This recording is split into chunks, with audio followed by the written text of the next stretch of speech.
For 2 years, out in the wild, he'll get hands-on lessons in a different kind of filmmaking. On the trail of his quarry, he'll learn how one wrong move can spell the difference between success and failure. And sometimes between life and death.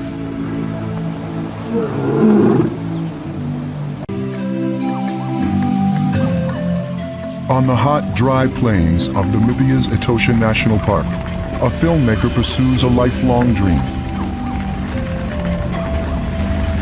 Paul van Schalkwyk is making his first wildlife film. No one with a normal brain function will go out and do this. You have to be half crazy. Back in Windhoek, Namibia's capital, Paul is a celebrated cinematographer. But he's decided to put his more comfortable life on hold to fulfill a desire to make natural history films.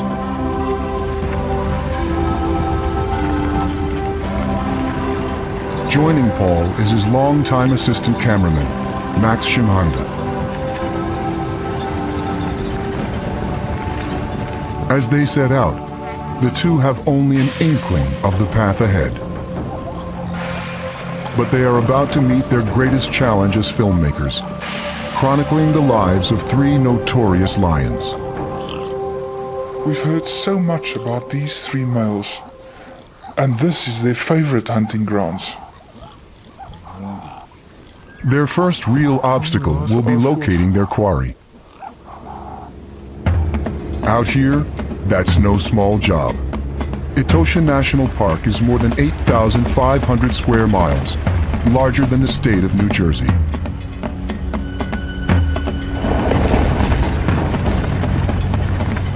For now, they scour the plains daily. These 3 lions were notorious for driving off other males and killing big rhinos.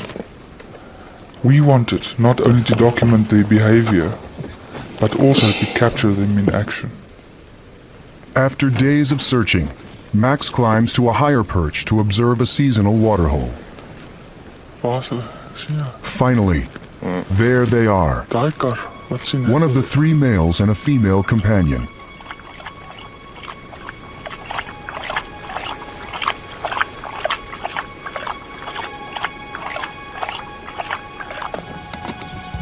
Paul and Max set up, careful to keep a safe distance. The 3 males watch over a pride of 3 females and their 4 offspring.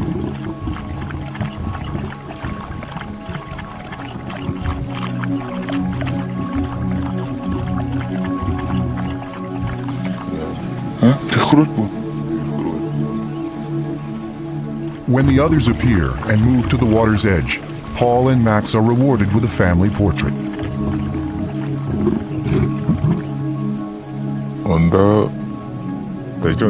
At first I was afraid of them, but eventually we became used to each other. We became like brothers. Now Paul and Max can finally get down to work, filming the life of these 10 lions.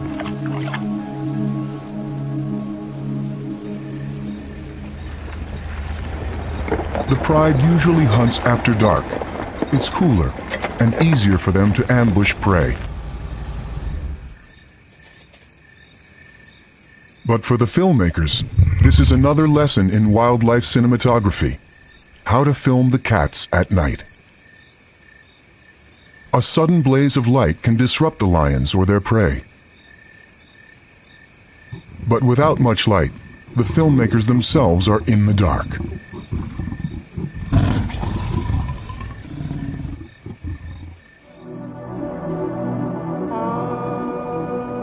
To keep up with their quarry and capture their lives on film, Paul and Max find themselves mimicking the lion's routine.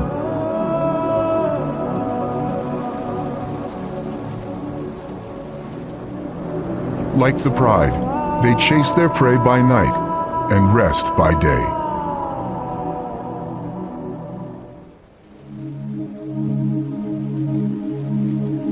After 5 disappointing weeks waiting to capture a daylight hunt, Paul and Max just might get their chance today. Maxa, kom eens, zie wat hier achter. They've had a long lesson in lion hunting. Even with prey nearby, the lions often fail. If these lions stay just where they are, they might get a meal today because the wind is blowing perfect for them. Lions don't consider the wind, and their smell gives them away. That's one of the important reasons their hunts are often so unsuccessful.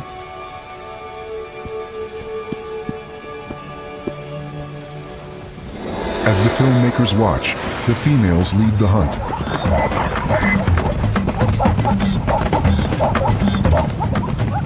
A lioness singles out a zebra foal and its mother.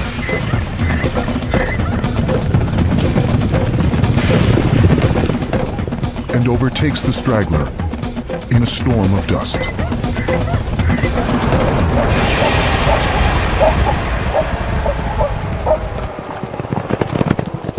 The distraught mare escapes the trap, but pays a high price, the loss of her only foal.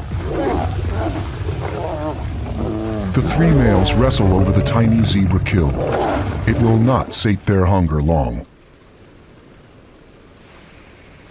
In lion life, it's the males who have to protect the pride and their territory.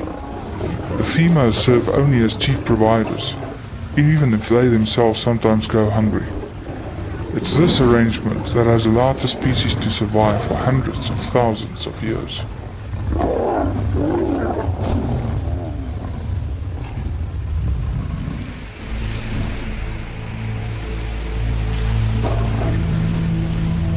During feeding, Paul and Max are especially careful to keep their distance. Maxa, wat voel is dat? We still had situations where the one male specifically, he never trusted us and he was always measuring us. And I'm sure if he had the opportunity, he would have gone for us.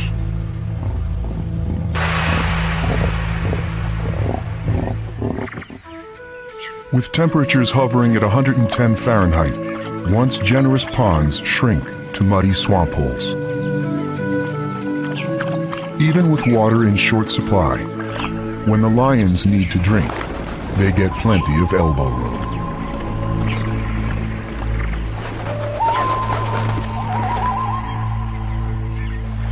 One of the males ventures toward clearer water. Then, he steps on something. We delighted at his antics. He was fishing for a small snack. I think a frog or terrapin perhaps. But the irony didn't escape us. This was the first opportunity to film either of these notorious males on a hunt. When hot winds blow the dust into storm clouds, the lions nearly disappear into the landscape.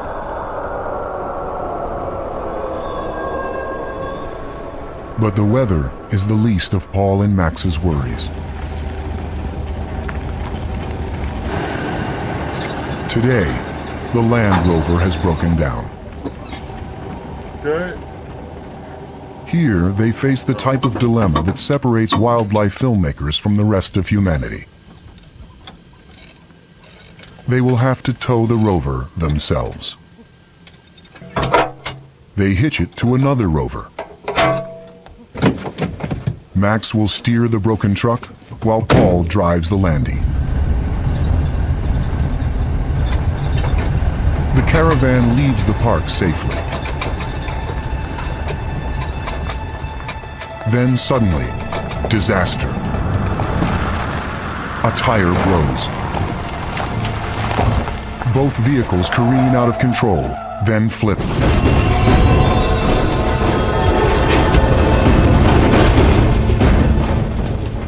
A first foray into wildlife filmmaking may have just ended. The lion film is on hold indefinitely.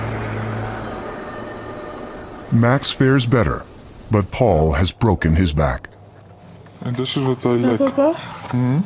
Sy trust sy. He spends 6 weeks on his back in bed. Vat hy weer 2 sekondes.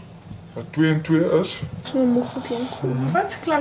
Then, he faces many more months of grueling rehabilitation.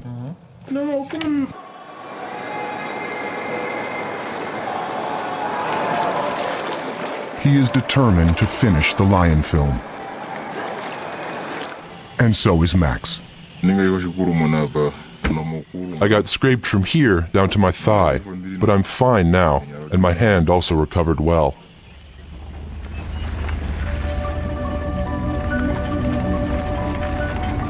Seven months after the accident, Paul and Max finally make it back to Etosha.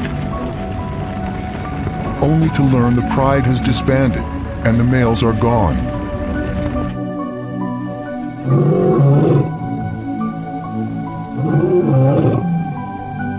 The females and their offspring are now on their own. For Paul and Max, the news means a difficult search. Okay, go and have a look around. Then, they get a break. Rangers spot the males 50 miles east, in an area known as Rietfontein.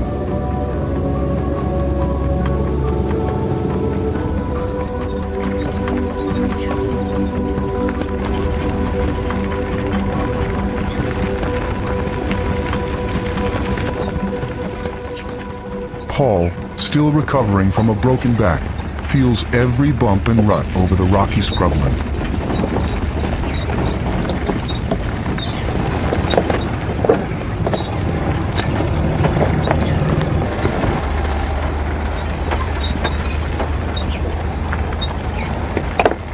Even if their search is successful, they may need to spend valuable time reintroducing themselves to the lion trio.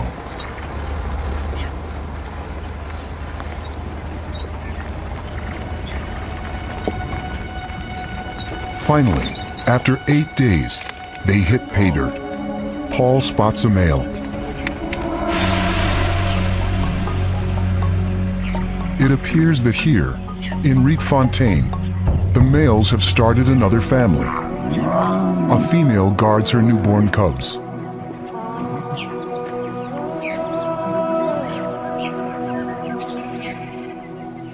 She's extremely protective. We know she's in the bushes somewhere, right close to us.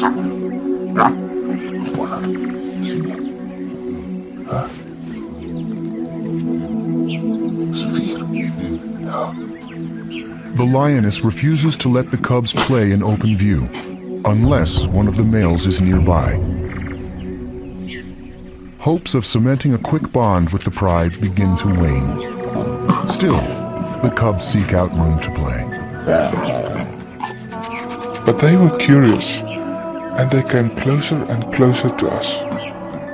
We knew we could get ourselves in big trouble with their mother if they came too close.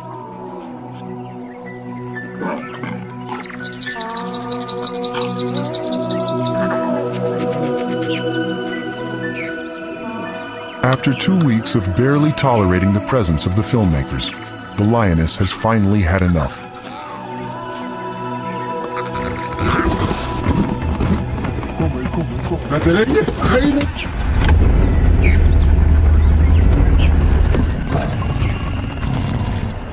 She has made her point.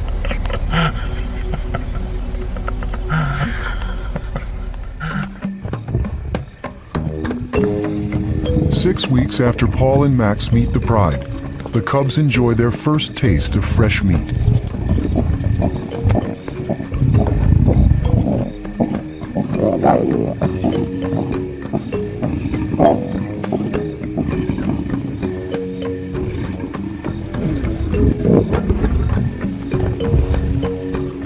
In no time, they're squabbling over the carcass just like their elders.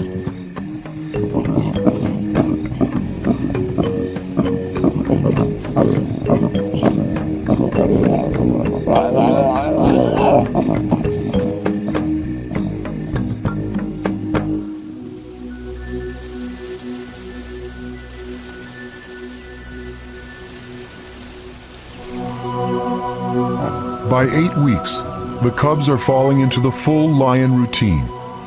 Gorge by night, relax by day.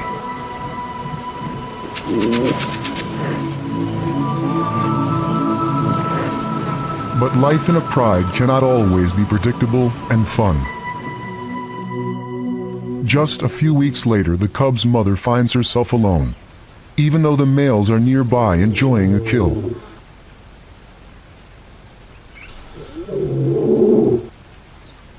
Hungry, she calls out. But her pleas go unanswered. Paul and Max have no idea how the scene will end. One thing is clear: the size of the prey these lions can kill. We discovered that normally after their first portion, the lions will call the other members of the pride to share the meal.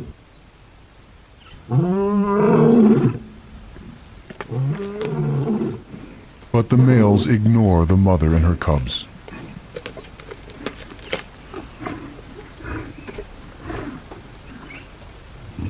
They even sleep on their prey to keep it from scavengers. As day turns to night, the mother still awaits a call that will never come. She may have to hunt for herself.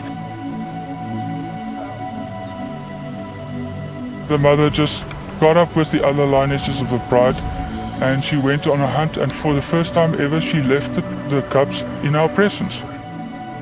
Weeks with Paul and Max just a few feet away seem to have helped put the mother's fears to rest.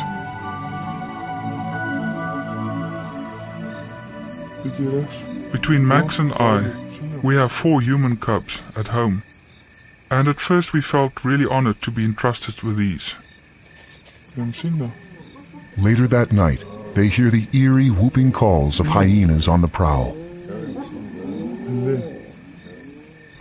Unaware of the threat, the youngsters prepare to sleep.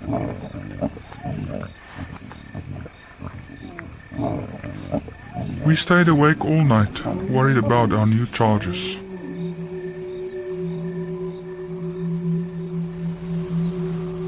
At sunup, Paul sees the predator perilously close, and he realizes he faces a professional predicament. Now emotionally attached to the lions, he also has a duty not to alter their fate.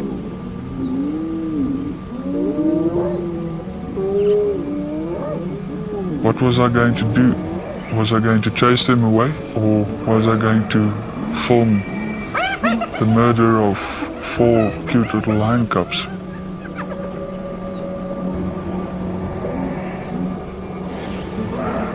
The hyena circles closer. The rest of the pack is not far behind.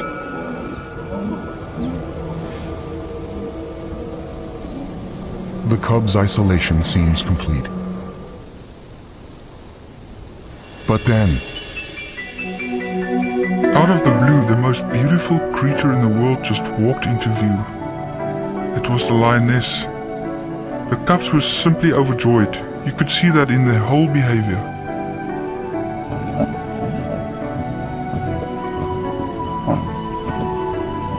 Max and I had never felt so relieved.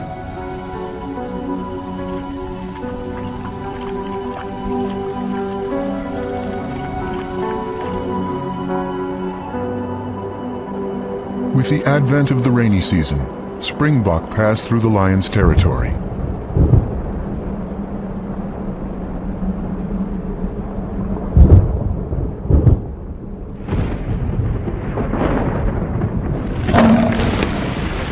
The males use the cloudy, dark nights as an opportunity to thin the herd. The filmmakers are amazed as they watch springbok disappear, literally. They devoured an entire springbok in 6 minutes flat. What remained of the springbok at the end of the night was only its horns, its skull, and a few pieces of spine.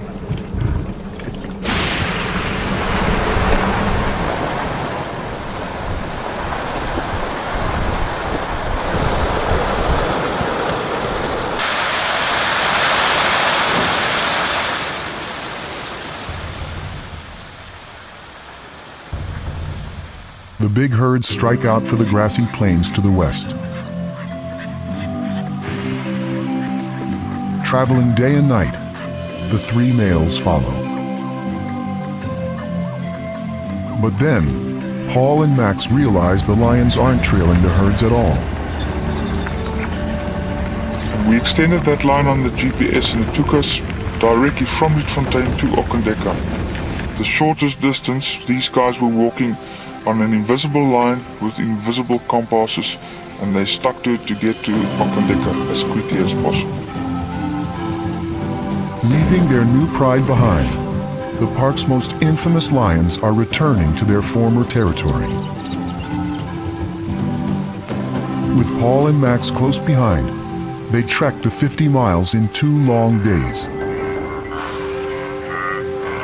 Once on familiar turf, they snatch their first meal since leaving Rietfontein.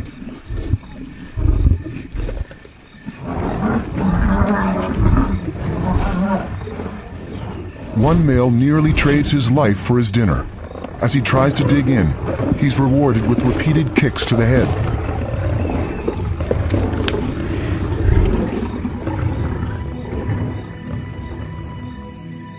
In the morning, he seems dazed and too shaken to press on.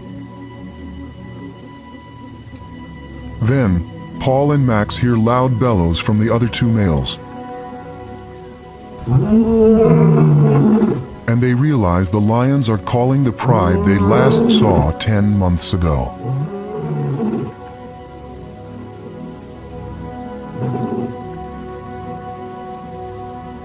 The 2 leave their injured brother behind and resume their search for their former mates. We knew that the pride wasn't far away.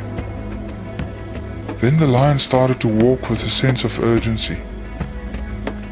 I just knew that something was going to happen. Paul does not have long to wait. Soon, the lions encounter 2 young males lounging in a clearing.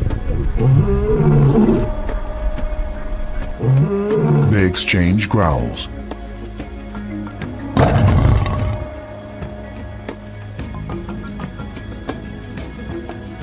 Flanking their mother, the younger males march boldly forward. Suddenly, the older males are face to face with 2 powerful foes, almost certainly their own offspring. And I thought, so this is it. We'll finally get to see what made these lions such feared fighters. I really looked forward to filming the showdown. The great lions strut before their former pride, scuff marking the dirt. But these youngsters want to lead, not follow. Their charge ends the fight. We were absolutely stunned. The lions were driven off by their own offspring. And even more astonishing, the big ones never even put up a fight. In an apparent victory celebration, the bold young lions affirm their bond to their mother. They have deposed the rulers of the plains.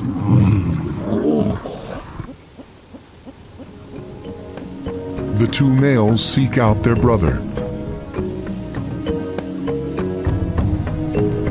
Rejected by the pride and getting on in years, the 3 now face an uncertain future. But for now, at least, they have one another. We went out to capture the big moments, the dramatic hunts, the fierce confrontations. But we also came back with more intimate moments, those that really capture the essence of life inside a pride. Most people only get to see wild animals on television, and I know they're grateful to the filmmakers who take the pictures. They wish us long lives to continue our good work. After 2 years and 13,000 miles, Max Shimhanda and Paul Van Skalkvik have earned their stripes as wildlife filmmakers. They've illuminated our understanding of male lions and their prides.